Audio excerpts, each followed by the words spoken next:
In the forgotten corners of Oak Ridge Street, they whispered about Raymond Carter, the blind veteran who kept to himself. What they saw: dark glasses, a white cane, an easy target. What they missed: the way he tracked footsteps like radar, how his shoulders never truly relaxed. When Jax Williams and his crew began their campaign of harassment, the neighborhood looked away. Let the blind man fend for himself. But as spray paint dried on Raymond's door spelling "blind waste," something shifted in his demeanor, a soldier's calculation replacing civilian patience. The boys had made a critical error. They'd mistaken Raymond's restraint for weakness, never questioning why a blind man moved with such deadly precision.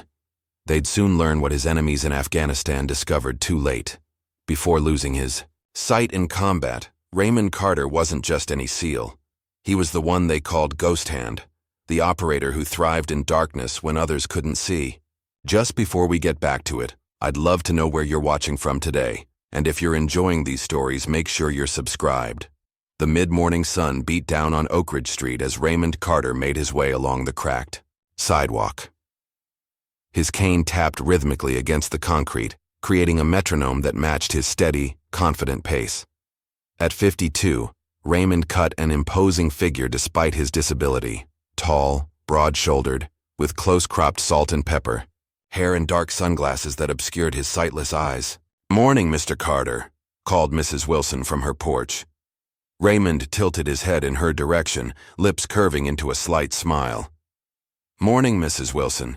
Smells like your roses are blooming nicely." "You've got a better nose than my late husband." "Had eyes," she chuckled. "Stay cool out there today." Raymond nodded and continued his journey.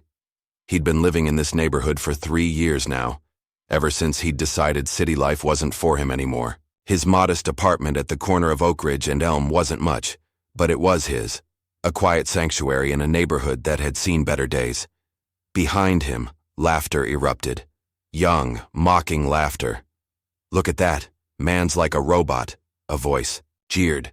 Tap, tap, tap. Raymond didn't break stride. He'd heard it all before, the whispers, the rumors.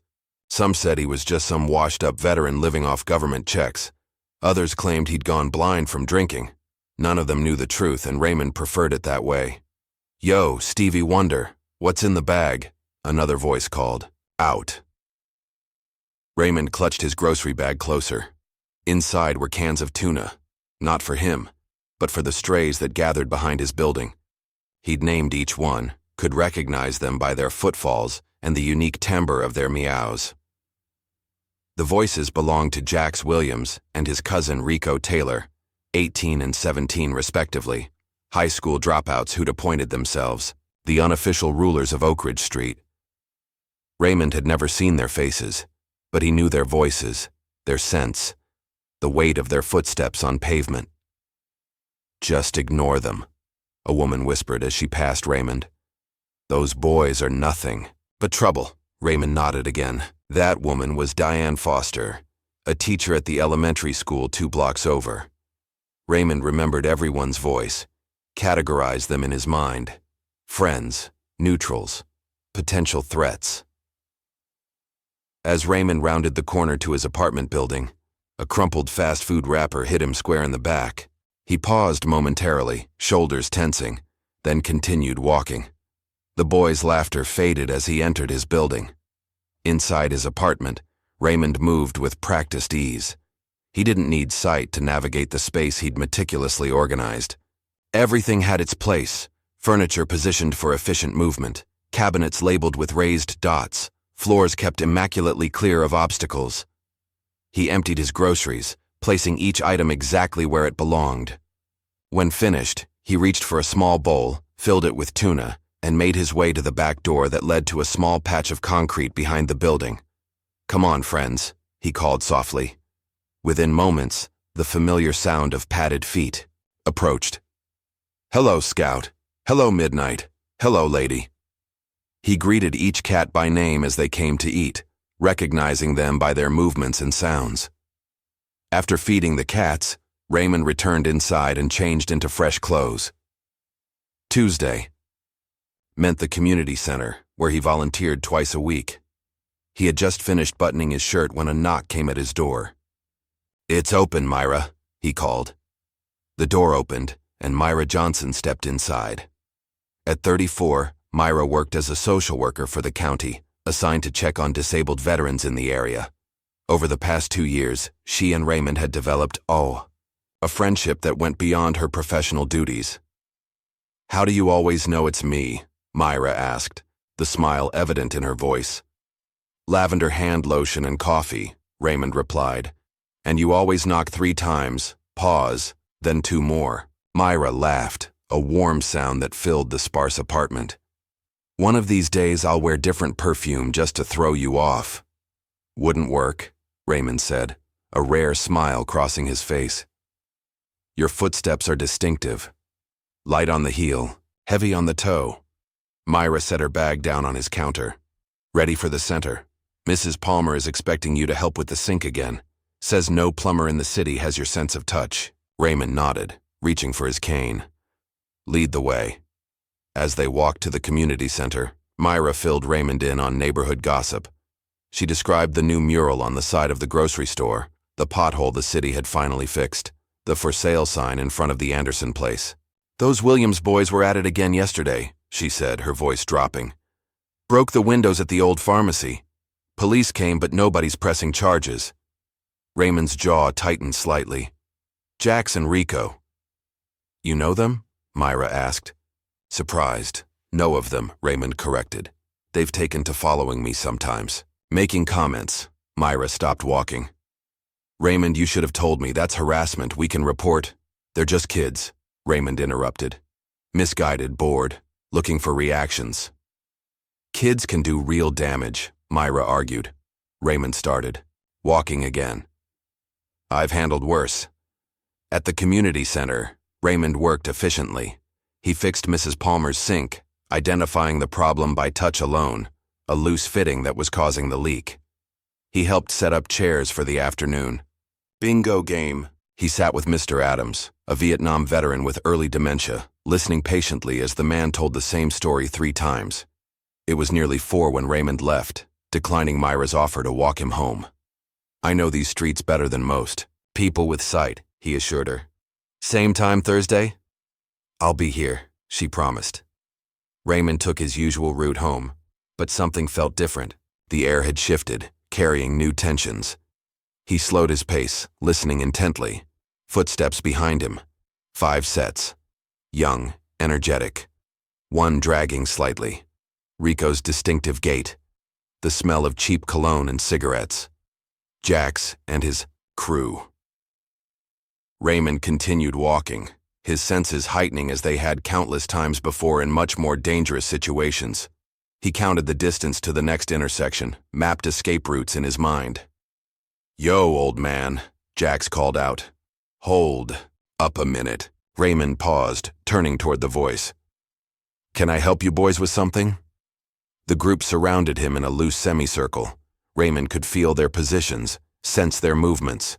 5 teenagers, Jax and Rico, plus 3 others he didn't recognize by sound or scent.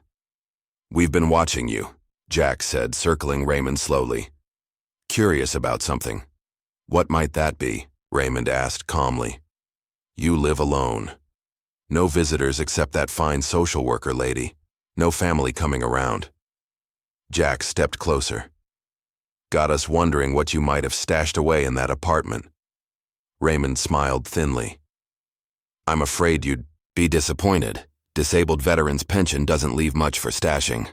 "Maybe we should find out for ourselves," one of the unknown boys suggested. Raymond felt a hand reach for his cane. In an instant, his fingers loosened, letting the boy snatch it away. "Look at me now, I'm a blind man," the boy mocked, tapping the cane exaggeratedly on the ground. "That's government property," Raymond said evenly. "I suggest you return it."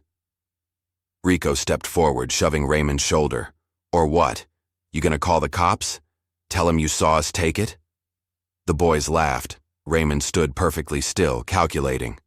He listened to their breathing patterns, their positions, the weight of their movements. He could take them all down in under 10 seconds if he wanted to, but that wasn't who he was anymore. "I'm just trying to get home," Raymond said. No trouble. Maybe trouble found you, Jax replied, stepping closer. A car horn blared nearby, and a woman's voice called out, "Everything okay over there?" The boys hesitated, then Jax nodded to the one holding Raymond's cane. "Give it back, for now." The cane was thrust roughly into Raymond's chest. He caught it smoothly. "See you around, old Aunt," Jax said, "and count on it." As the boys walked away, laughing and shoving each other, Raymond remained still, listening to their retreat. Only when they had turned the corner did he continue his journey home. That evening, as Raymond sat in his apartment, his mind drifted to another time, underwater in complete darkness, blindfolded during SEAL training. The instructors had tied his hands, dropped him 40 feet down, and told him to find his way to the surface. Many had panicked. Raymond had remained calm, orienting himself by the subtle pressure changes, the faint sounds traveling through water. He'd learned then that blindness could be an advantage in the right circumstances. A knock at his door interrupted his thoughts. "Door's unlocked," he called. Myra entered, her footsteps quick, agitated. "Mrs. Harper saw those boys surrounding you today. Why didn't you call me?" Raymond sighed. "Because it wasn't necessary." "Raymond, this is serious. First verbal harassment, now physical intimidation. They're testing boundaries," Raymond said. "Nothing more." Myra sat heavily on his couch. "There's something I don't understand. You're clearly capable, clearly intelligent. Why do you let them treat you this way? Why not stand up for yourself?" Raymond turned to face her, his expression unreadable behind his dark glasses. "Who says I'm not?" The following morning, Raymond woke before dawn. As was his habit, he completed 50 push-ups, 50 sit-ups, and a series of stretches that kept his aging body combat-ready. Then he showered, dressed, and prepared for his day. Wednesday meant a trip to the grocery store, and then the barber shop. Raymond was halfway down the block when he heard hurried footsteps approaching from behind. "Mr. Carter! Mr. Carter, wait up!" It was Danny Adams, Mr. Adams's grandson, a 14-year-old who often volunteered at the community center. "What can I do for you, Danny?" Raymond asked as the boy reached him. "I just wanted to warn you," Danny said, his voice low. "Jax and them are saying things about robbing your place." Raymond nodded. "Thank you for telling me." "Aren't you scared?" Danny asked, incredulous. "Fear is a choice," Raymond replied. "So is preparation." At the barber shop, the usual crowd of older men were gathered, some waiting for haircuts, others just there for the conversation. Raymond took his usual seat, nodding greetings to the regulars. "Usual trim, Ray?" asked Henry, the owner. "Yes, thank you," Raymond replied. As Henry draped the cape around Raymond's shoulders, the conversation in the shop turned to the recent vandalism in the neighborhood. "Those Williams kids again," someone muttered. "Police won't do nothing." "Somebody ought to teach those boys a lesson," another voice added. "Shame what they're doing to that blind vet," a third voice said. "Man serves his country, comes home, can't even walk down the street in peace." An older voice spoke up from the corner. It was Leroy Jackson, a 70-year-old former Marine who rarely joined the conversations. "Y'all don't know who that man is," he said quietly. The shop fell silent for a moment. "What's that supposed to mean, Leroy?" Henry asked. But Leroy just shook his head and returned to his newspaper. "Nothing. Just saying people should be careful who they mess with in this world." Conversation shifted to safer topics: baseball scores, weather forecasts, local politics. Raymond sat silently as Henry trimmed his hair, listening to the ebb and flow of the talk around him. When Raymond returned to his apartment that afternoon, he sensed immediately that something was wrong. The air smelled different: spray paint and cigarettes. He reached out to touch his door and felt the still tacky paint under his fingertips. Carefully, he unlocked his door and went inside, locking it behind him. He made his way to the bedroom closet, reached to the top shelf, and brought down a small wooden box. Inside were his medals: Bronze Star, Silver Star, Purple Heart, along with a folded American flag and a photograph.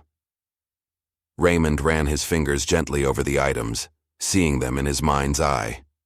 The photo showed 6 men in desert camouflage, arms around each other's shoulders, the mountains of Afghanistan rising behind them.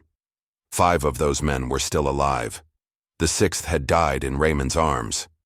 Outside, Raymond could hear Jax and his crew laughing, probably admiring their handiwork.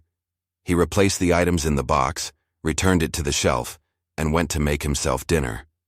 Tomorrow would be soon enough to clean the door. That night, Myra called. "I heard about your door," she said without preamble. "I'm coming over to help you clean it." "Already done," Raymond lied. "Don't worry about it." "Raymond," Myra's voice was frustrated. "You can't keep letting this happen. You need to report it." "And then what?" Raymond asked. "The police file a report that goes nowhere? The boys get more attention, which is what they want." "No, Myra, there are better ways."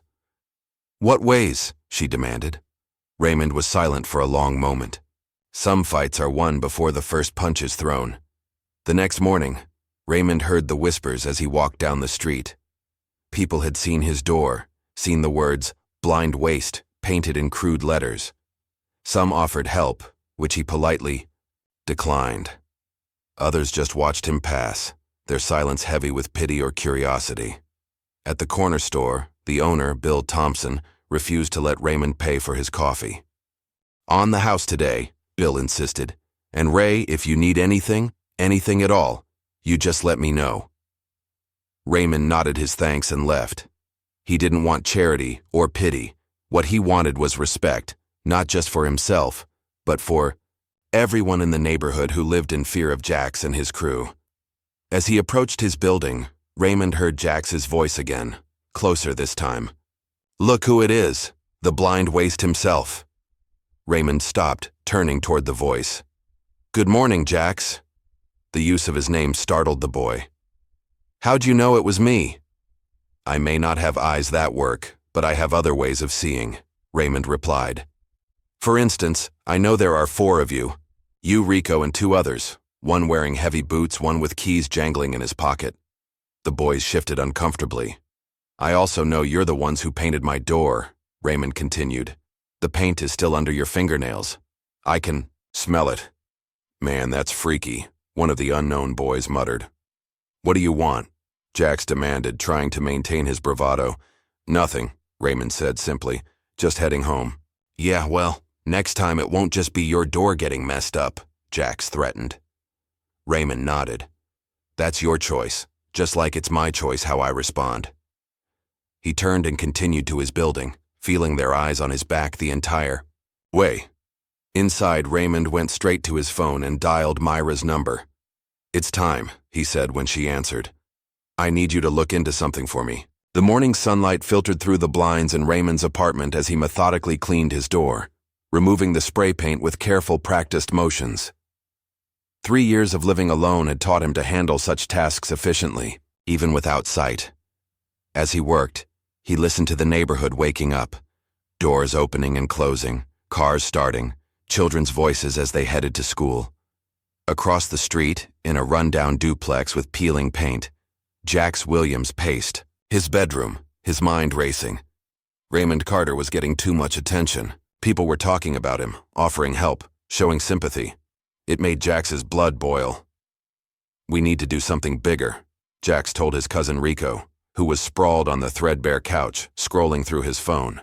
"Something public. Show everyone he's nothing special." Rico looked up, uncertainty flickering across his face. "I don't know, man. There's something off about that guy. The way he knew it was us yesterday." "He got lucky," Jax snapped. "Probably heard your big mouth before we got there." Rico shrugged, unconvinced. "What are you thinking?" A slow smile spread across Jax's face. "The community barbecue this weekend. Everyone will be there. Perfect time to show them who really runs this neighborhood." Across town, in a modest office cluttered with files and family photos, Myra Johnson sat at her computer, frowning at the screen. She'd been digging into Raymond's service record, calling in favors from contacts at the VA. What she'd found left her stunned. Her desk phone rang, startling her from her thoughts. "Myra Johnson speaking." "Ms. Johnson?" This is Frank Donovan. I got your message about Raymond Carter. Myra sat up straighter. Frank Donovan was a name she recognized from her research, a retired Navy commander who had served with Raymond. Thank you for calling back, Commander Donovan. I'm trying to understand more about Mr. Carter's background. He's being targeted by some local troublemakers, and I'm concerned for his safety. A short laugh came through the phone. Ma'am, with all due respect, it's not Raymond's safety you should be worried about. What do you mean? Raymond Carter wasn't just a SEAL. He was part of an elite counter-terrorism unit. We called him Ghost Hand. Could move through a compound in total darkness, take down targets without making a sound. The man was a legend. Myra swallowed hard. But he's blind now. Vulnerable. Let me tell you something about Raymond, Donovan said, his voice low and serious. After he lost his sight, he insisted on staying with the unit as a trainer. Taught himself to fight without eyes, would put blindfolds on the new recruits and still take down every single one of them. Trust me, Ms. Johnson, Raymond Carter is the least vulnerable man you'll ever meet. After hanging up, Myra sat in silence for several minutes, processing what she'd learned. Then she grabbed her purse and headed for the door. She needed to talk to Raymond. Saturday arrived bright and clear. Perfect weather for the annual community barbecue at Oak Ridge Park. By noon, the grills were fired up, music was playing, and neighbors were gathering, spreading blankets on the grass or claiming picnic tables. Raymond arrived alone, navigating the familiar park paths with ease. He carried a covered dish, his contribution to the potluck, a cornbread recipe passed down from his grandmother. Several people greeted him warmly, guiding him to a table where he could set down his dish. "Raymond, over here," Myra called, waving before remembering he couldn't see the gesture. She hurried over, taking his arm. "I saved us seats near the oak tree." "Sounds perfect," Raymond replied, letting her lead him through the crowd. As they walked, Myra leaned closer. "We need to talk about what I found out, about your service record." Raymond's expression remained neutral. Later, they reached the picnic table, where Danny Adams and his grandfather were already seated. Danny jumped up, offering his place to Raymond. "No need, young man," Raymond said with a smile. "I can manage." For the next hour, the barbecue progressed peacefully. Raymond ate, listened to conversations around him, and occasionally contributed to the discussion. To anyone watching, he appeared relaxed, content, just another neighbor enjoying the community gathering. But Raymond's other senses were on high alert. He'd detected Jax and his crew the moment they arrived, tracking their movements through the park by sound and the subtle reactions of people around them. The boys were moving with purpose, circling closer to where Raymond sat. "Mr. Carter, would you like some more lemonade?" Danny asked, reaching for Raymond's cup. Before Raymond could answer, a commotion erupted nearby. Someone bumped into the table, hard, sending plates and cups flying. Raymond steadied himself, instinctively catching Danny's arm to prevent the boy from falling. "Watch where you're going, blind man," Jax's voice rang out, deliberately loud. "Oh wait, you can't!" The surrounding conversations died away as people turned to look. Raymond could feel the tension in the air, the collective held breath of the crowd.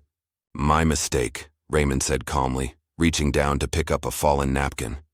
"Yeah, your whole life is a mistake," Jax continued, encouraged by the audience.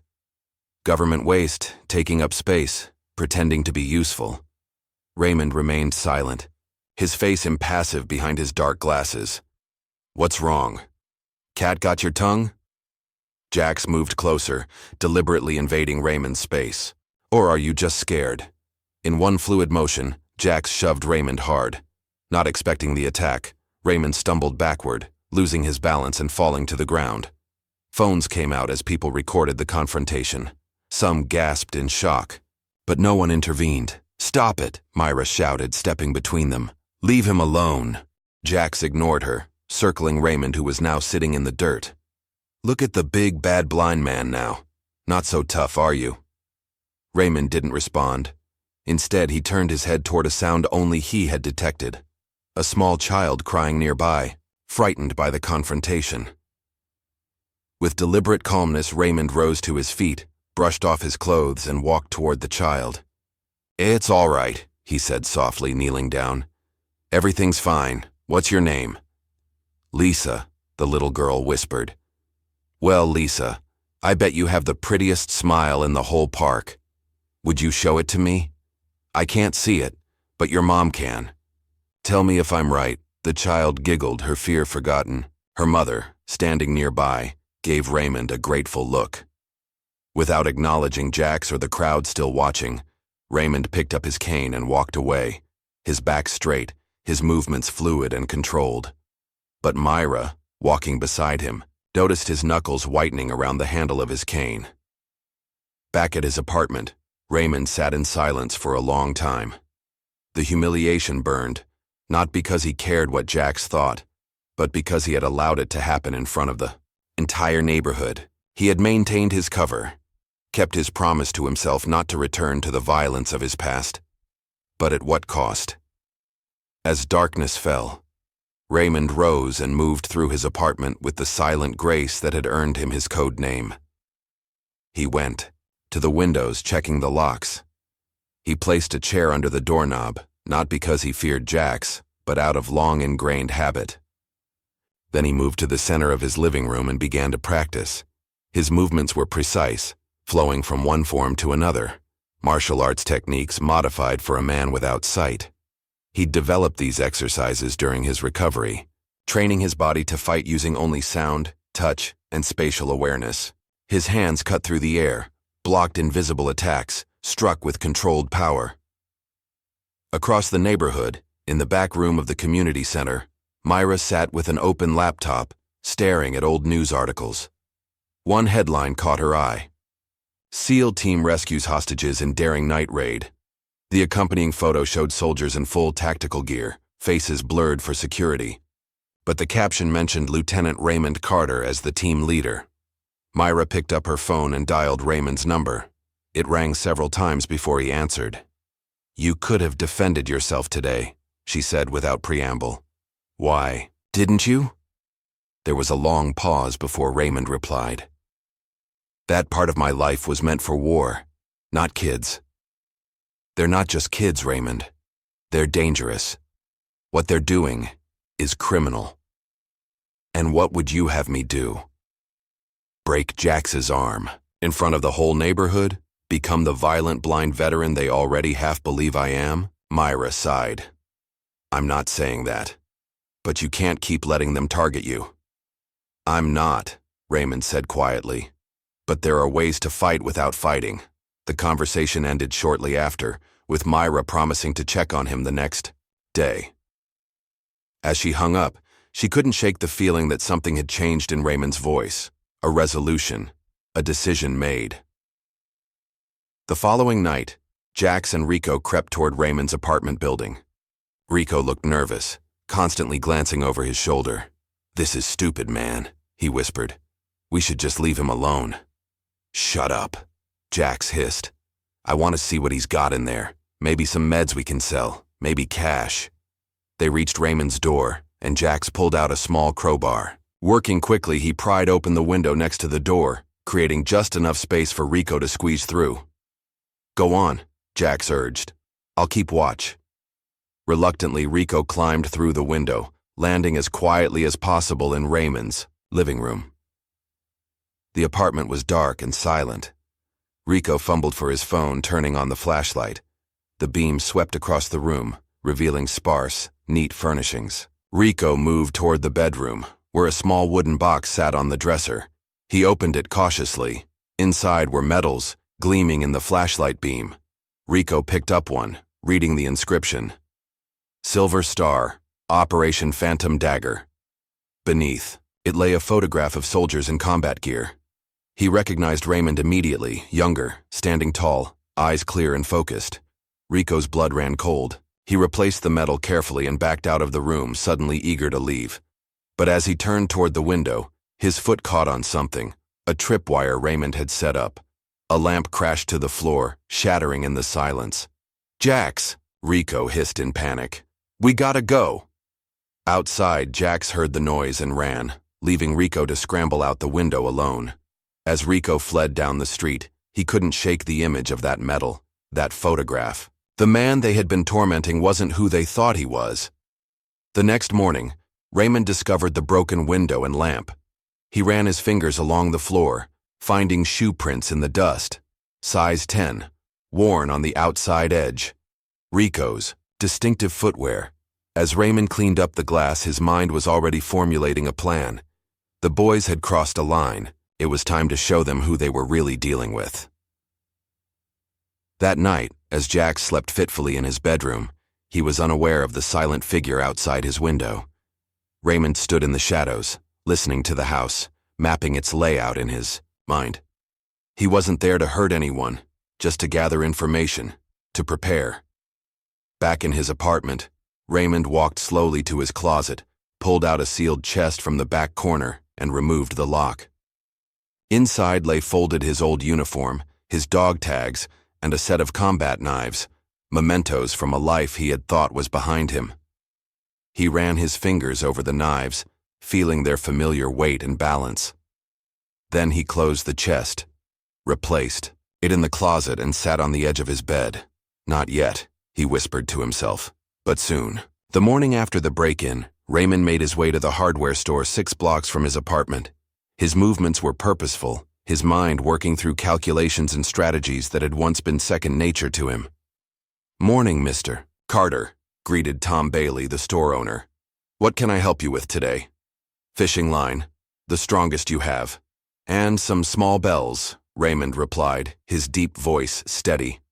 Tom raised an eyebrow but asked no questions as he gathered the items. Raymond had been a regular customer since moving to the neighborhood, often purchasing odd combinations of items that somehow always made sense later. "Anything else?" Tom asked. Raymond tilted his head, considering. "Some thin wire and duct tape." As Tom rang up the purchases, he cleared his throat.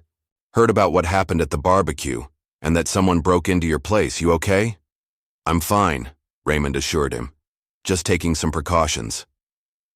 Back at his apartment, Raymond worked methodically, setting up a series of nearly invisible tripwires around the perimeter of his building. He positioned them at ankle height near the windows and fire escape, not to injure, but to alert and disorient. Each wire connected to small bells hidden in strategic locations. To most, they would be invisible. To Raymond, they were an early warning system only he could interpret. That evening, as darkness fell, Marcus Davis, one of Jax's newer recruits, approached Raymond's building. Jax had sent him to scout the place, maybe break another window, if the opportunity arose. Marcus moved quietly, hugging the shadows, feeling like a real gangster on his first solo mission. As he crept along the side of the building, his foot caught something thin and taut. There was a soft jangling sound, and Marcus froze. Nothing happened. No lights came on. No alarm sounded. Breathing a sigh of relief, he continued forward, only to trigger a second wire. This time, something clattered to the ground nearby, causing him to jump back in fright. Heart pounding, Marcus decided he'd seen enough. As he turned to leave, he noticed something that hadn't been there before, a small piece of paper pinned to the wall at eye level. Squinting in the darkness, he made out the words, "Next time, I won't be so kind." Marcus ran, not stopping until he was 3 blocks away.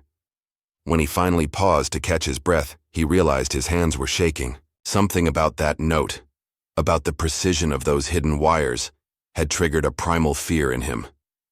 When he reported back to Jax, his voice trembled slightly. "Man, he knew we were coming, had traps set up and everything." Jax scoffed. "Traps? What, like Home Alone? Give me a break." "I'm serious," Marcus insisted. "It was freaky, like he was waiting for us." "You're just scared of a blind old man," Jax mocked, but a seed of doubt had been planted. The following day, Raymond sat in his usual spot at the community center, listening to the ebb and flow of conversations around him. Myra approached, her footsteps distinctive even among the crowd. "I heard someone tried to break in again last night," she said, sitting beside him. Raymond nodded. "Just testing the waters." Your traps worked then? A small smile crossed Raymond's face. They weren't meant to catch, just to send a message. Myra leaned closer, lowering her voice. Raymond, I've been doing more research. About Operation Phantom Dagger. About how you got those silver stars. Raymond's posture stiffened slightly. That was another life. These kids don't know who they're dealing with, do they? No, Raymond agreed. And I'd prefer to keep it that way. For the next 3 days, Raymond continued his psychological warfare. He moved silently through the neighborhood at night, leaving subtle signs that only Jax and his crew would recognize. Their tags modified with a ghost-like handprint, their usual hangout spots marked with small strategic scratches that resembled military symbols. During the day, he maintained his normal routine, walking the same routes, feeding the stray cats, volunteering at the community center. But now he could sense the change in atmosphere when Jax's crew was nearby. Their usual bravado had been replaced by nervousness. Whispered conversations that stopped when he approached, all except Rico. Raymond could sense the growing divide between Rico and his cousin. Rico's footsteps had become hesitant. His breathing pattern changed when Jax proposed new plans to harass Raymond. One evening, as Raymond returned from the community center, he heard the distinctive sound of metal scratching against metal. Someone keying a car. He turned his head slightly, focusing on the sound. Seals move in silence, a voice whispered nearby. It was Rico, and he was alone. The message wasn't random. Rico had learned something, had figured out part of Raymond's past. That night, Jax paced his room, furious and increasingly paranoid. Someone had keyed his car with those words, "Seals move in silence," and he knew exactly who was responsible. "I'm done playing games," he told Rico, who sat uncomfortably on the edge of the bed. "Tomorrow we end this, in public, where everyone can see." Rico shifted nervously. "I don't think that's a good idea, man." "What? You scared of a blind guy now too? You don't get it," Rico said, standing up. "I looked up what that medal meant. The one in his apartment. Silver Star, that's for valor in combat. And Operation Phantom Dagger? That was some serious classified stuff." "So what?" Jax snapped. "He's still blind, still helpless." Rico shook his head slowly. "I don't think he is." The next morning dawned bright and clear. Raymond was returning from his usual coffee run when he sensed Jax approaching from across the street. The boy's footsteps were determined, his breathing elevated. Anger, adrenaline. Raymond stopped walking and turned to face him.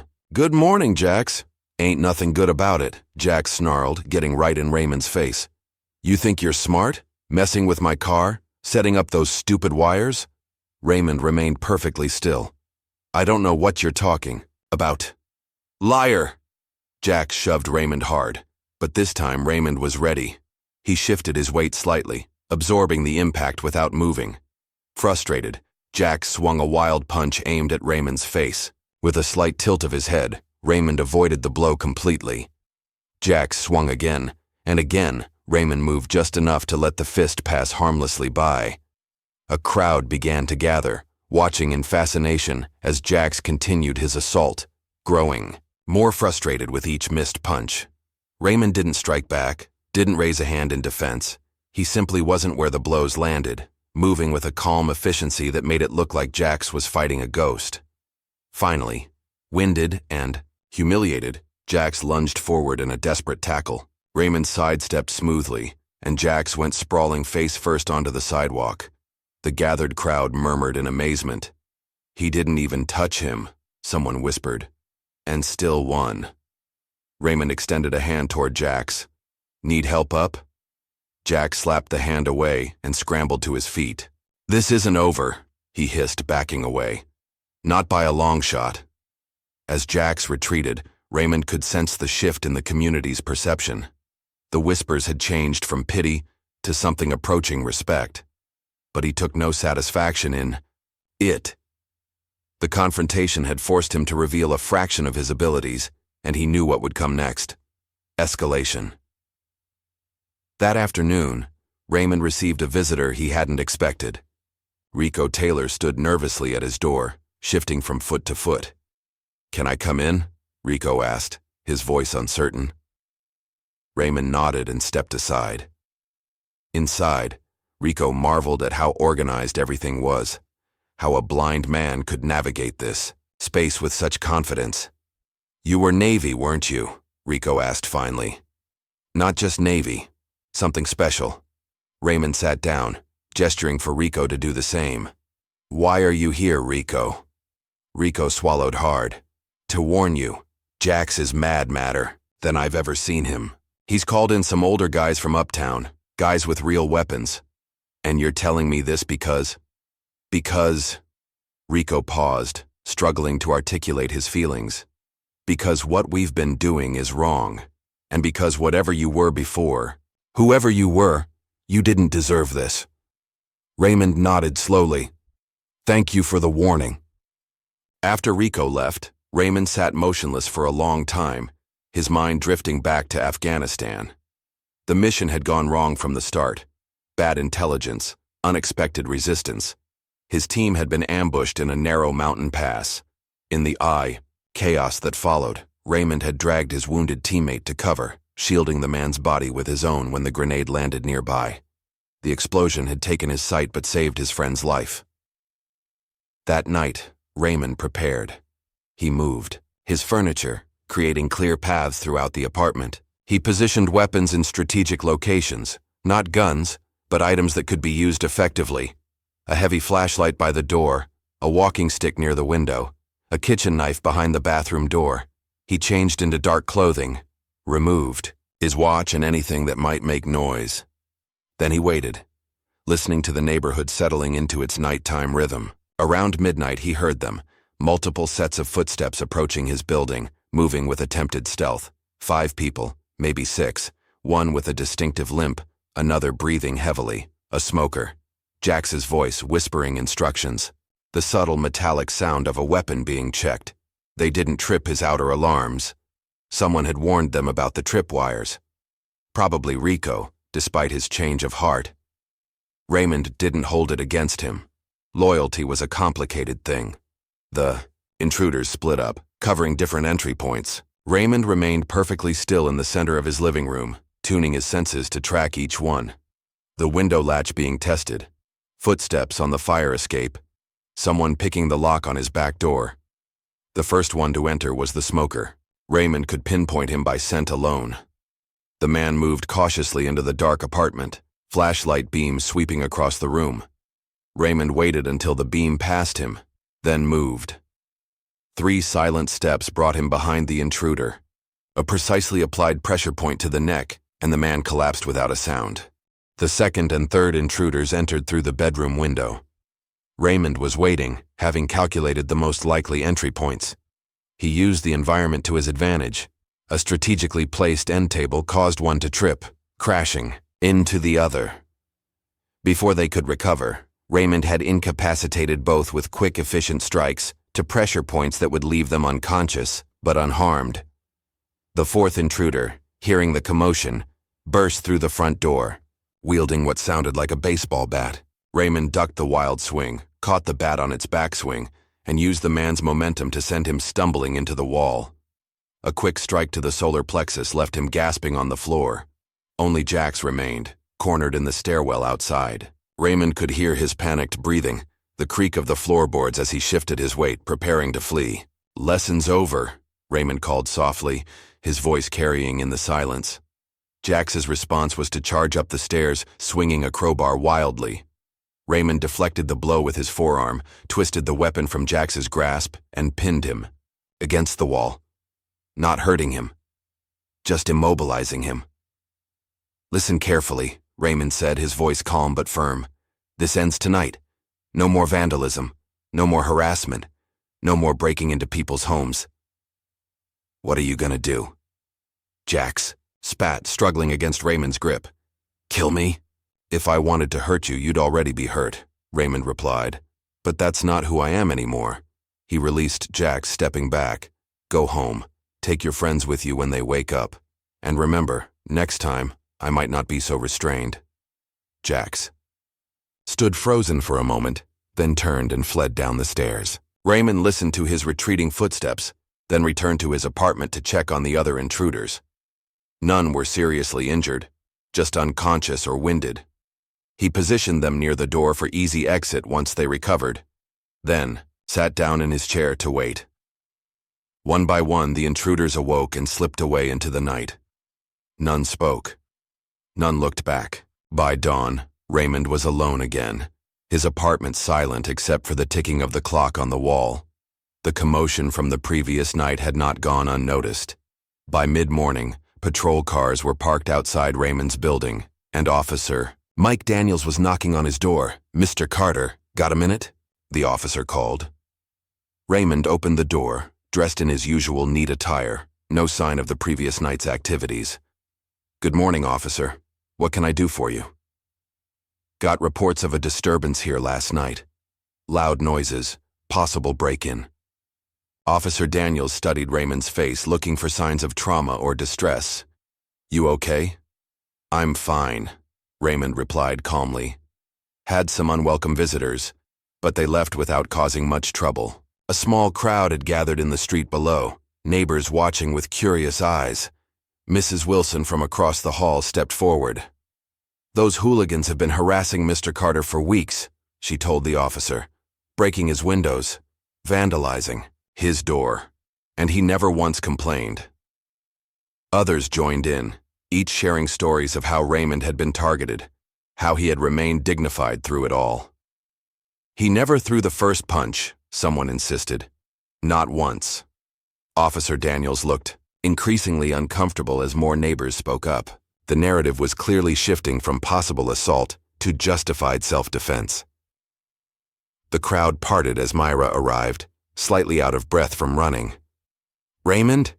Are you okay? I heard what happened." Before Raymond could answer, Officer Daniels pulled Myra aside. "You know this man?" "I'm his social worker," Myra replied. "And yes, I know him very well." She proceeded to give Officer Daniels a detailed account of Raymond's service record, his years as a Navy SEAL, his multiple decorations for valor, the classified operations he'd participated in, and finally, the injury that had taken his sight but not his abilities. The officer, a veteran himself, looked at Raymond with new eyes. After a moment, he straightened and offered a crisp salute. "Sir, I apologize for the intrusion. Looks like you had every right to defend your home." Raymond nodded in acknowledgement. "No apology necessary, officer. You're just doing your job." As the police left and the crowd dispersed, something had changed in the neighborhood. People who had previously avoided Raymond now nodded in greeting. A few stopped to shake his hand or offer words of support. The whispers that followed him now carried notes of respect rather than pity. Over the next few days, Raymond noticed other changes. The graffiti that had covered his door was cleaned away by neighbors who left no note, seeking no thanks. The broken window was repaired by Tom from the hardware store, who refused payment.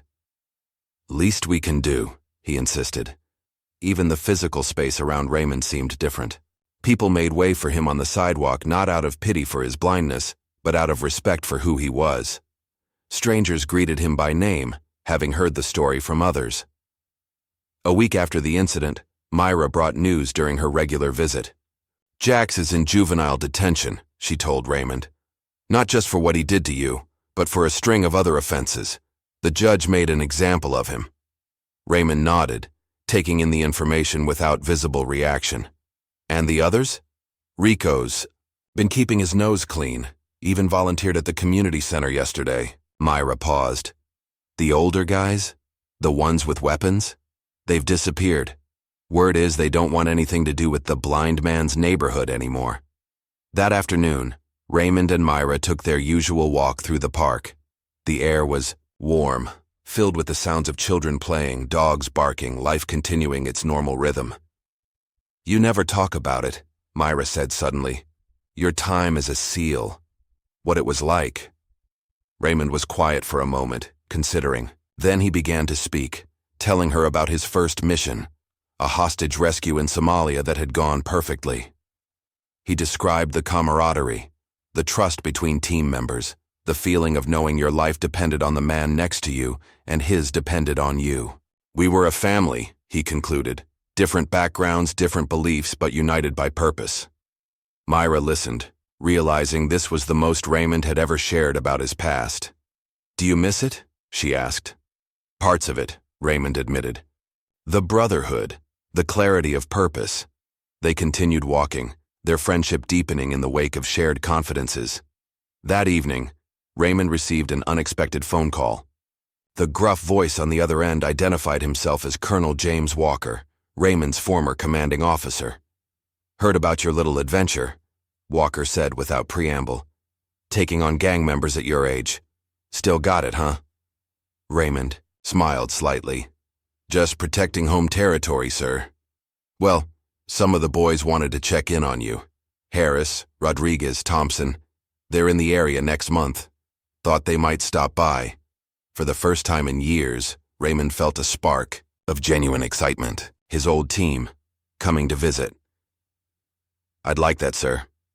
The following week brought another surprise. Raymond was at the community center when Myra approached, excitement evident in her voice. "I've been talking to the director," she said. "We want to start a self-defense class for local teens, teaching them discipline, control, how to avoid fights rather than win them." She paused. "We were hoping you might consider teaching it." Raymond tilted his head, considering the proposal. "You sure that's a good idea? Me teaching kids to fight?" "No," Myra corrected. "You teaching them when not to fight. There's a difference." After a moment's thought, Raymond nodded. "I'll think about it." As he made his way home that evening, Raymond's mind drifted to his SEAL training days. He remembered his commander's words after a particularly grueling exercise. "Your mission isn't over when the battle ends. It's over when your community is safe." At the time, he'd thought it referred only to the communities they were sent to protect overseas. Now, he understood the broader truth of those words. The next morning, Raymond was surprised by a knock at his door. When he opened it, he recognized the nervous breathing pattern immediately. Tino Garcia, one of the boys who had once followed. "Jax, Mr. Carter," Tino began hesitantly.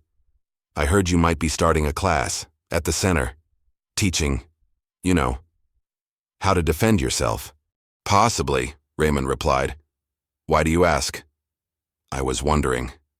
Tino shifted uncomfortably. "Would it be okay if I signed up? I mean, after everything." Raymond's expression softened slightly. "You're not too late, Tino. Classes start next Tuesday." As Tino left, thanking him profusely, Raymond stood on his porch for a long moment. He listened to the sounds of his neighborhood, children laughing, cars passing, music playing from open windows. He felt the warmth of the sun on his face, the gentle breeze carrying familiar scents of cooking and flowers. For the first time in years, Raymond Carter felt truly at home. Not just existing in a space, but belonging to a community. His hand rested lightly on his cane, but his posture was that of a warrior, calm, proud, ready for whatever might come next. 3 weeks had passed since the night Raymond had defended his home. The neighborhood had settled into a new rhythm, one where Raymond was no longer the subject of whispers and pity, but of respect and even admiration. His self-defense classes at the community center had quickly filled with eager students, mostly teenagers looking for discipline and direction.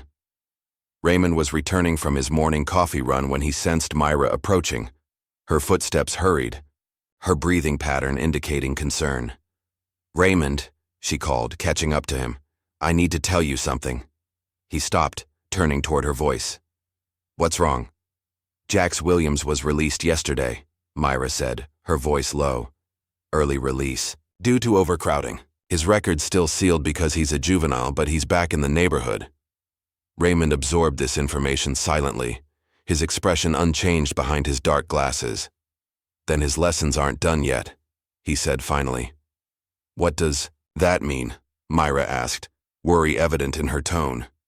"It means I'll be ready," Raymond replied simply. "If he's learned his lesson, there won't be a problem. If not..." He let the sentence hang unfinished. Across town, in a rundown apartment complex known for drug activity and violence, Jax Williams sat in a dingy living room, nursing both his wounded pride and a beer he was too young to legally drink. The 3 weeks in juvenile detention had changed him, not for the better. The humiliation of being defeated by a blind man, followed by the mockery of his fellow detainees when the story spread, had hardened something inside him. "You sure about this guy?" asked the man across from him. Andrew Drex Dixon was 26, with a sheet of prior convictions and a reputation for violence that made even hardened gangbangers wary. "I'm telling you, he's just some blind vet." "Who got lucky?" Jax insisted, though his voice lacked conviction. "Controls the whole block now. People listening to him, respecting him. Should be us running things." Drex leaned back, evaluating Jax with cold eyes. "And what's in it for me? Why should I care about your beef with some blind dude?" "Because he's in the way," Jax argued. "That neighborhood could be prime territory. Low police presence, lots of old people with cash and meds. But as long as he's there playing neighborhood watchdog, we can't move in." Drex considered this, seeing the potential profit. "All right, we'll pay your blind man a visit. Show him who really runs things around here." The next evening, as dusk settled over the neighborhood, Raymond was walking home from the community center. His last class had run late, and the streets were quieter than usual. As he turned down the alley that served as a shortcut to his apartment, Raymond immediately sensed the change in the environment, the subtle displacement of air, the faint smell of unfamiliar cologne, the almost imperceptible sound of controlled breathing. "Good evening, gentlemen," Raymond said calmly, stopping in the middle of the alley. "3 of you, if I'm not mistaken." A low whistle cut through the darkness. "Man, they weren't kidding about you," came a voice, older, harder than Jax's. "Got ears like a bat." "Better," Raymond corrected. "Bats can't hear the safety being clicked off a pistol at 20 paces. There was a momentary silence, then the sound of someone stepping forward. "Name's Drex. I'm a friend of Jax. Thought we should have a little chat about the neighborhood." "Nothing to discuss," Raymond replied evenly. "This neighborhood is under my protection now." A harsh laugh echoed off the brick walls. "Protection? What are you gonna do, blind man? You got lucky with some punk kids. We're different." Raymond stood perfectly still, mapping their positions by sound. Drex was directly in front, confident and armed. 2 others flanked him, one to the left, nervously shifting his weight, also armed, one to the right, larger, breathing heavily through his nose. "Last chance to walk away," Raymond offered. Instead of answering, Drex nodded to his companions. The larger man rushed forward, swinging something heavy, a length of chain by the sound of it. Raymond tilted his head slightly, listening to the whistle of the weapon through air, then stepped aside at the last possible moment. The chain smashed into the brick wall where he had been standing. Before the man could recover, Raymond had swept his legs from under him, sending him crashing to the ground. The second man charged, switchblade extended. Raymond caught his wrist mid-thrust, applied precise pressure to a nerve cluster, and the knife clattered to the pavement as the man's fingers went numb. Drex stood motionless, watching with growing unease as Raymond systematically disarmed his companions without apparent effort. When Raymond turned toward him, Drex raised his pistol. "Don't move," he ordered, voice betraying a hint of uncertainty. "The problem with guns," Raymond said conversationally, taking a step forward, "is that they make you overconfident." In a blur of movement, Raymond closed the distance between them. There was a sharp crack as his palm connected with Drex's wrist, and the gun went spinning into the darkness. Before Drex could react, he found himself in a vice-like hold, his arm twisted behind his back, Raymond's voice calm in his ear. "Listen carefully," Raymond said. "This neighborhood is off limits. To you, to Jax, to anyone looking to cause trouble. Spread the word." He released Drex with a slight push. The 3 men gathered themselves, backing away warily. "This isn't over," Drex warned, but his threat sounded hollow even to his own ears. "It can be," Raymond replied. "That's entirely up to you." As they disappeared into the night, Raymond stood motionless, listening to their retreating footsteps. The confrontation had lasted less than a minute, but he knew it wouldn't be the last. Jax was escalating, bringing in more dangerous players. The stakes were rising. The incident in the alley didn't remain secret for long. By the following morning, the story had spread throughout the neighborhood, embellished with each retelling until Raymond had supposedly disarmed a dozen armed gangsters using only his pinky finger. The response was immediate and unexpected. Neighbors began watching out for each other, reporting suspicious activities, forming an informal neighborhood watch. Raymond became the center of this burgeoning community effort, though he neither sought nor welcomed the attention. At the community center, attendance at Raymond's self-defense classes doubled. Parents began accompanying their children, eager to learn from the man who had stood up to the neighborhood's tormentors.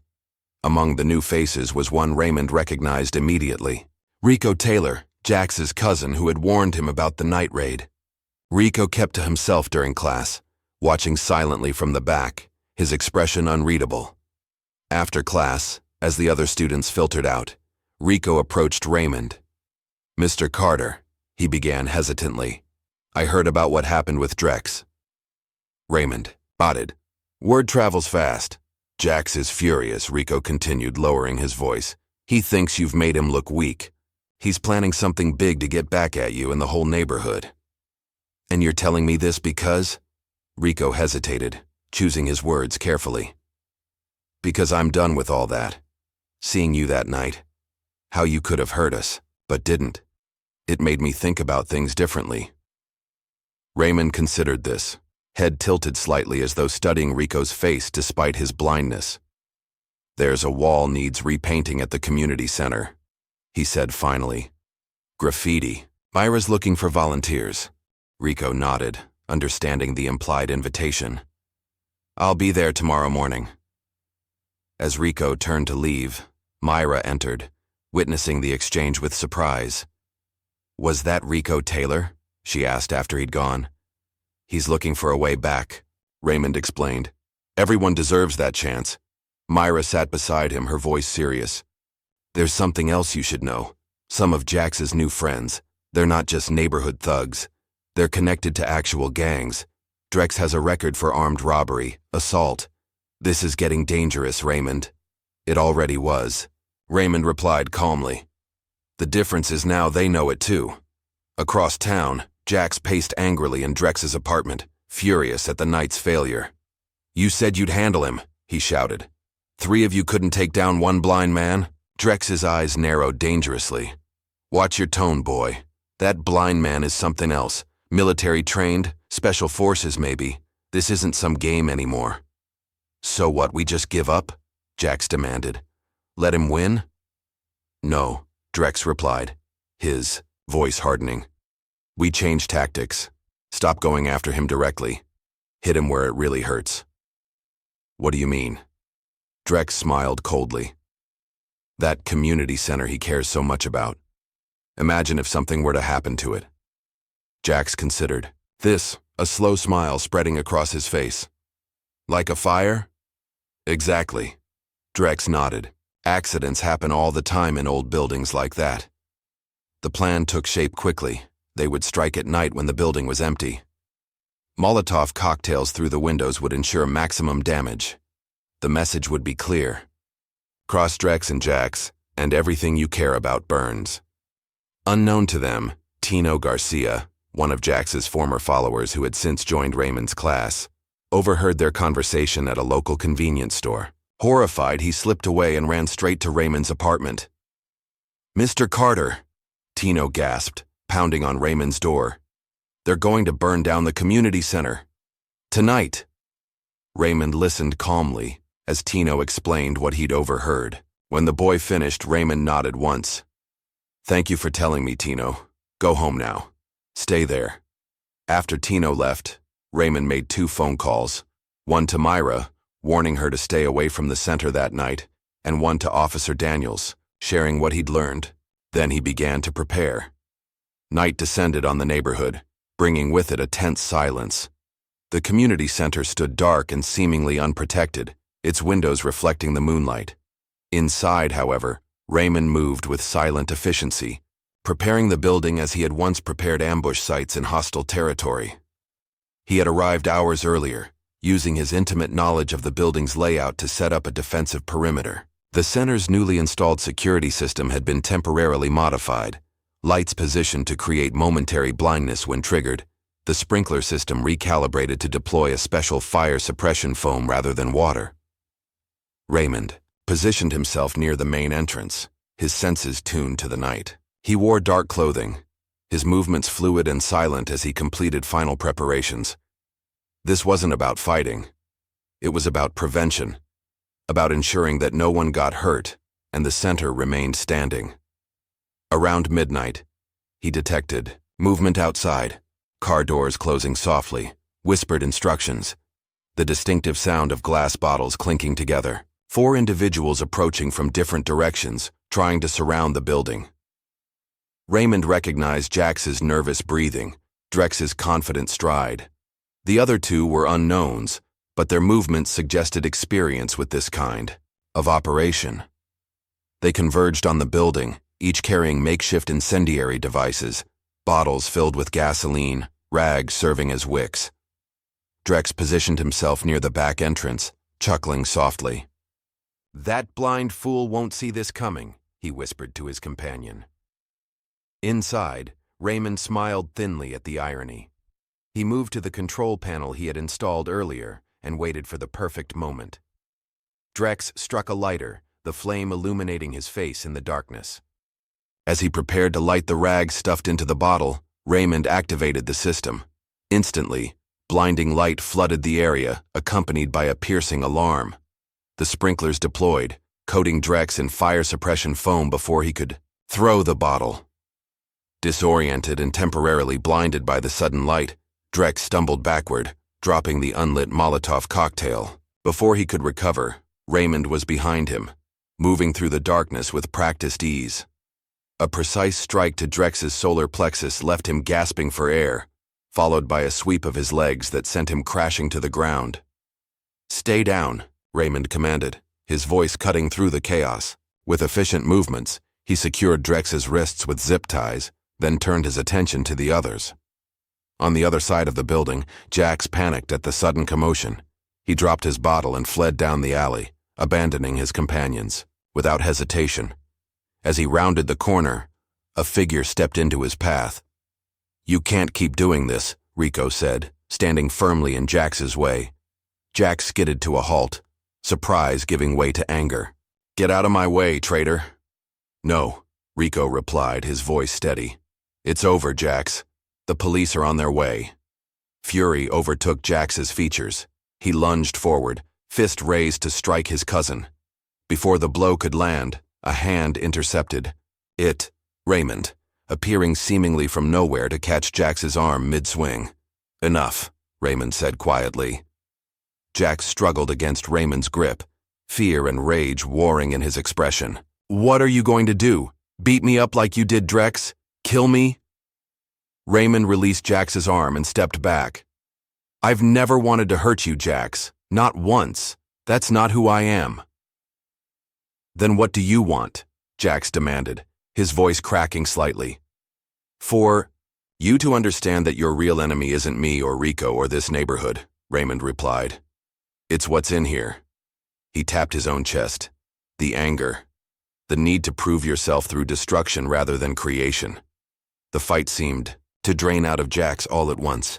He sank to his knees on the pavement, the weight of everything. His failed attacks on Raymond, his escalating crimes, his betrayal of his own community, crashing down on him. In the distance, police sirens wailed, growing louder by the second. Raymond turned his head toward the sound, then back to Jax. "It's not too late to change course," he said quietly. "The road back is harder, but it's there if you want it." When the police cars pulled up, lights flashing, the scene they found was unexpected. Raymond stood calmly near the community center's entrance, Drex and his accomplices secured and waiting. Rico stood nearby, watching his cousin who sat silently on the curb, head bowed. Officer Daniels approached, taking in the situation with a practiced eye. "Looks like you had things under control before we even got here," he observed, nodding respectfully to Raymond. "Just protecting what matters," Raymond replied. The officers moved efficiently, securing the suspects and collecting evidence. When they approached Jax, He offered no resistance, allowing himself to be handcuffed and led to a patrol car. As he was guided toward the vehicle, he turned suddenly. "Rico," he called. "Tell him I'm sorry." Rico nodded, the simple gesture an acknowledgement of both the apology and the long road his cousin had ahead. After the police had departed with the suspects, Raymond, Rico, and several neighbors who had been awakened by the commotion surveyed the community center. Despite the night's events, the building stood undamaged, protected by Raymond's foresight and planning. "You knew they were coming," Rico said. Not a question, but a statement of understanding. Raymond nodded. Sometimes the best defense is anticipation. The following morning, Myra organized an impromptu press conference on the steps of the community center. Local news crews gathered, attracted by the story of a blind veteran who had prevented an arson attempt and helped capture a wanted criminal. The truth about Raymond Carter's background should be officially acknowledged, Myra told the assembled reporters and neighbors. He's not just a disabled veteran. He's a decorated Navy SEAL who has continued to serve his community long after leaving the battlefield. She turned to Raymond, who stood quietly beside her. "That's why I'm asking the City Council to approve funding for a new youth martial arts and mentorship program under Mr. Carter's guidance. A program designed to give young people in this neighborhood the discipline, respect, and purpose that can keep them from making the wrong choices." The crowd erupted in applause, neighbors calling out their support. Raymond remained stoic, uncomfortable with the attention but recognizing the importance of the moment. Later that evening, as Raymond sat alone in his apartment, he found himself fingering the patch from his old SEAL unit, the emblem he had once worn with such pride. He held it up to a photograph of his fallen teammate, speaking softly. "Still protecting people, brother," he whispered. "Just a different kind of battlefield." Outside, the neighborhood had transformed. Neighbors who had once avoided each other now gathered on porches, sharing stories and keeping watch. Children played freely in yards that had previously been deemed too dangerous. The community had rallied, finding strength in unity. The next morning, Raymond was surprised to discover a group of volunteers repainting the community center. Led by Rico and several of Raymond's students, they had covered the building's faded exterior with fresh paint. Above the door, newly stenciled, letters proclaimed, "Carter Community House, Strength and Silence." Raymond stood before the building, listening to the sounds of brushes on wood, friendly conversation, shared purpose. For the first time since losing his sight, he felt truly seen, not for his disability, not even for his military past, but for who he had become. A quiet guardian, a teacher, a catalyst for change. The storm had come, just as he had anticipated. But unlike the enemies he had faced on distant battlefields, this one had been defeated not through superior firepower or tactical advantage, but through preparedness, restraint, and the power of community. It was a different kind of victory, quieter, more profound, and infinitely more satisfying. A crisp autumn morning brought a buzz of activity to the newly renamed Carter Community House. Inside the main hall, 25 students of varying ages stood in neat rows, attentively following Raymond's instructions. It was the first official day of his expanded martial arts and self-defense program, now formally supported by city funding. "Self-defense begins with awareness," Raymond explained, his deep voice carrying throughout the room. "Not just of your surroundings, but of yourself, your capabilities, your limitations, your reactions under pressure." He moved confidently across the front of the room, his cane tucked under one arm, unneeded in this space he knew by heart. The students watched with rapt attention, a mix of teenagers, parents, even a few seniors who had decided it was never too late to learn. At the side of the room stood Rico Taylor, now Raymond's official assistant instructor. The transformation in the young man was remarkable. Gone was the sullen teenager who had once followed Jax's lead. In his place stood a confident, articulate young man who carried himself with newfound dignity. "Rico will demonstrate the basic stance," Raymond continued, nodding toward his assistant. "Remember, balance is everything. A strong foundation makes everything else possible." As Rico demonstrated the proper positioning, Raymond moved through, the rows of students making small corrections with gentle touches, adjusting an elbow here, straightening a back there. His sense of space and position was uncanny, allowing him to navigate between students without hesitation. After class, as the students filtered out, Myra arrived carrying a large envelope. "Special delivery," she announced, handing it to Raymond. "From Juvenile Hall." Raymond ran his fingers over the envelope, feeling the weight of the papers inside. "Jax?" "Yes," Myra confirmed. "He asked me to give it to you personally." Back in his apartment, Raymond sat at his kitchen table while Myra read the letter aloud. "Mr. Carter," she began. "I don't know if you'll even read this, but I had to write it anyway. These past weeks have given me a lot of time to think. I was angry, but your silence spoke louder than my noise ever could." The letter continued, describing Jax's reflections on his actions and the consequences they had brought, not just for himself, but for his family and community. He wrote about watching news reports of Raymond's growing program, about the shame he felt for having tried to destroy something so positive. "I don't expect forgiveness," the letter concluded, "but I wanted you to know that whatever happens when I get out, I won't be the same person who went in. That's on you. In a good way." Silence filled the apartment after Myra finished reading. Raymond sat motionless, processing the words. "Do you believe him?" Myra asked finally. Raymond tilted his head thoughtfully. "People can change. I've seen it before." The following morning, Raymond stood before his class, parts of Jax's letter fresh in his mind. He had decided to share selected passages, not to embarrass Jax, but to illustrate an important lesson. "I received a letter yesterday," he began, "from someone who once saw me as an enemy. He wrote I was angry, but your silence spoke louder than my noise ever could." The room was completely still as Raymond continued. "These words remind us of something essential. Our choices have consequences, for ourselves and others, but they also remind us that it's never too late to choose a different path." Among the students, Rico shifted uncomfortably, recognizing his cousin's words. After class, he approached Raymond. "You didn't have to do that," he said quietly. "Read his letter, I mean." "I didn't do it for Jax," Raymond replied. "I did it for everyone who needs to hear that message, including you." Later that week, Myra brought troubling news during her regular visit to the center. "There's a citywide youth fighting ring that's been discovered," she explained, her voice tight with concern. "Kids as young as 13 being recruited to fight for entertainment and gambling, some of them from our neighborhood." Raymond nodded, absorbing the information. "What are the authorities doing about it?" "Investigating, but it's complicated. The organizers are careful, using abandoned warehouses, changing locations. By the time police arrive, everyone's gone." Myra hesitated. "I was thinking, maybe we could do something?" Raymond considered this for a moment. "We're already doing it," he said finally. "We train the kids so they'll never fall for it. Give them discipline, purpose, community. Those are the best weapons against exploitation." Myra smiled, squeezing his arm gently. Always the strategist. Word of Raymond's program continued to spread beyond the neighborhood. 2 months after the attempted arson, a city council member visited the center to observe a class.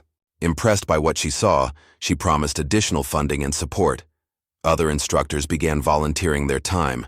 Among them, surprisingly, was Jason Miller, one of Drex's former crew. He arrived one afternoon, nervous but determined. "Asking to speak with Raymond, Mr. Carter," he began hesitantly. "I used to run with Drex. That night at the center, I was supposed to be there, but I backed out at the last minute." Raymond remained silent, his expression unreadable behind his dark glasses. "I've been watching what you're doing here," Jason continued. "Teaching kids another way. I wanted to, I know some boxing. Trained for years before I got mixed up with Drex. Thought maybe I could help out. Give something back." The room fell silent as everyone awaited Raymond's response. Finally, he nodded. "People can change," he said simply. "I've seen it. The program expanded rapidly." Other retired veterans volunteered their expertise, drawn by the opportunity to serve their community in a new way. What had begun as a simple self-defense class evolved into a comprehensive youth development program, offering not just martial arts training, but mentorship, academic support, and community service opportunities. Raymond remained the heart of the program, his quiet strength setting the tone for everything they did. He rarely spoke about his military past, preferring to focus on the present and future. But occasionally, when a student faced particular challenges, he would share a carefully chosen story from his SEAL days, not about combat, but about overcoming fear, about supporting teammates, about finding strength in adversity. 3 months into the expanded program, the community center hosted a youth summit focused on neighborhood improvement. To everyone's surprise, Rico volunteered to be one of the speakers, standing before a crowd of peers, community leaders, and reporters. Rico spoke with unexpected eloquence about his own journey. 6 months ago, I was heading down a path that leads nowhere good, he admitted, following people who didn't care about me or this community. Then I saw something I'd never seen before. A man who could have hurt us, could have reported us. To the police, could have done a lot of things. Instead, he showed restraint, showed mercy. One man's calm presence turned a gang member into a mentor. The room erupted in applause. Raymond, seated at the back, nodded slightly, his expression softened by pride. The following week brought another milestone. The mayor arrived at the community center for a formal ceremony, presenting Raymond with a plaque recognizing his contributions to neighborhood safety and youth development. "This belongs on the wall here," Raymond insisted after accepting the award. "Not in my home. What we've built is a community achievement, not an individual one." As the program's first season drew to a close, Raymond introduced a new tradition. Students who completed the full course would receive a special patch, shaped like a hand, with one side blank and the other embroidered with their name. "This represents the two sides of strength," Raymond explained as he presented the first patches. "The open hand that can strike, and the hand that can help. The choice is always yours." The final class of the season was a celebration, demonstrations of skills learned, recognition of progress made, and a community meal afterward. Raymond stood before his full class, leading them in controlled breathing exercises, his cane resting unused against the wall. The room was filled with a sense of calm energy, of potential waiting to be channeled in positive directions. As students and families mingled after the ceremony, Rico approached Raymond with an unusual request. "Some of us were thinking," he began, "maybe we could call ourselves the Ghost Hand students, after your old code name." Raymond raised an eyebrow, surprised that this detail had spread. "Where did you hear that name?" Rico grinned. "People talk, especially about legends." Raymond shook his head, but a small smile played at the corners of his mouth. "The name isn't important. What it stands for, that's what matters." As the community center emptied that evening, Raymond remained behind, moving through the quiet space. He traced his fingers over the new equipment, the repaired walls, the plaque bearing his name. What had once been a building was now truly a home, for him and for the neighborhood he had come to protect. Spring brought new beginnings to the neighborhood.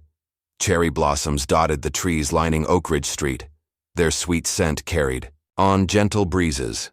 At the Carter Community House, preparations were underway for the new season of classes, with enrollment numbers doubled from the previous year. In a small ceremony attended by staff and regular volunteers, Raymond formally appointed Rico Taylor as his assistant instructor. "You've earned this," Raymond said, handing Rico an instructor's uniform, "not just through skill, but through character." Rico accepted the uniform with uncharacteristic solemnity, aware of the responsibility it represented. "I won't let you down," he promised. "I know," Raymond replied simply. The program's success continued to spread beyond the neighborhood. When a regional martial arts tournament was announced, several of Raymond's students decided to enter. Among them was Tino Garcia, whose transformation, from nervous follower to confident competitor, had been remarkable to witness. The day of the tournament arrived with much excitement. Raymond attended with Myra at his side, listening attentively as she described the matches, the competitors, the reactions of the crowd. When Tino's final match was announced, The entire Carter Community House contingent erupted in cheers. "He's facing someone twice his size," Myra whispered to Raymond, "a kid from uptown with 3 years more experience." Raymond nodded, unconcerned. Size and experience matter less than heart and preparation. The match was hard-fought but decisive. Using techniques Raymond had taught him, focusing on leverage rather than strength, patience rather than aggression, Tino emerged victorious. As he accepted his medal, he turned toward where Raymond sat and bowed deeply. "He's dedicating it to you," Myra explained, her voice thick with emotion. "He just said, 'This is for the man who didn't fight me, but taught me.'" A rare, full smile crossed Raymond's face. The following week brought an unexpected visitor to the neighborhood. A car with official government plates parked outside Raymond's apartment building. The driver, a young man in a crisp military uniform, escorted another visitor to Raymond's door, Jax Williams, recently released from juvenile detention. Raymond sensed their approach, recognizing Jax's footsteps despite the subtle changes in his gait, more measured now, less aggressive. "Mr. Carter," Jax began when Raymond opened the door. "I didn't know if you'd want to see me." "Come in," Raymond replied, stepping aside. The military driver explained that Jax had been placed in a special rehabilitation program for juvenile offenders, one that included community service under supervision. Jax had specifically requested assignment to the Carter Community House. "It's your call, sir," the driver said respectfully. "Given your background, the program administrator thought it appropriate to defer to your judgment." After the driver left to wait in the car, Raymond and Jax sat in silence for several moments. "Why here?" Raymond asked finally. "Of all the places you could serve your time?" Jax took a deep breath. "Because I need to fix what I tried to break," he answered, his voice steadier than it had been in their previous encounters. "I can't take back what I did, but I can try to make something better going forward." Raymond considered this, his expression unreadable. "There's a back wall at the center that needs repainting," he said finally. "You can start there." Over the next few weeks, Jax worked quietly at the community center, keeping to himself, speaking only when spoken to. He painted the back wall as instructed, but didn't stop there. He fixed broken chairs, repaired playground equipment, cleaned gutters. He worked with a focus and determination that surprised everyone who had known him before. One afternoon, a group of local artists approached Raymond with a proposal. They wanted to create a mural on the newly painted back wall, something that would represent the spirit of the center and the neighborhood. "What did you have in mind?" Raymond asked. "A silhouette," the lead artist explained. "A man standing, with a cane facing a storm, but untouched by it. We want to call it the Quiet Warrior." Raymond hesitated, uncomfortable with being the subject of such attention. But before he could respond, Jack spoke up from where he had been sweeping nearby. "It should be more than just him," Jack suggested. "Maybe add silhouettes of students behind him. Show how one person's strength can spread to others." The artists loved the idea. Work on the mural began immediately, with Jax volunteering to assist after his regular duties were complete. As summer approached, another development emerged from Raymond's growing influence. Inspired by his example, a support group for blind and disabled veterans opened in a vacant storefront next to the community center. Myra helped lead the launch, drawing on her experience as a social worker and her friendship with Raymond. "Would you consider speaking at the opening?" she asked Raymond one afternoon. "You know I'm not one for speeches," he reminded her. "Just a few words," Myra pressed. "These men and women look up to you, Raymond. Your journey gives them hope." Reluctantly, Raymond agreed. The day of the opening, he stood before a room full of veterans facing challenges similar to his own. For once, he set aside his natural reticence and spoke from the heart about his journey from darkness to purpose, from isolation to community. The impact was immediate and profound. Several veterans approached afterward, asking to join his program, not as students, but as instructors sharing their own unique skills and perspectives. In early July, Raymond made a solitary journey to the Veterans Memorial Wall downtown. It was an anniversary he observed privately each year, the day he had lost his sight but saved his teammate. Running his fingers over the engraved names, he paused at one in particular. Staff Sergeant Michael Prentice, who had died 2 years after that fateful mission from complications related to his injuries. "We built something good here, brother," Raymond whispered to the cold stone.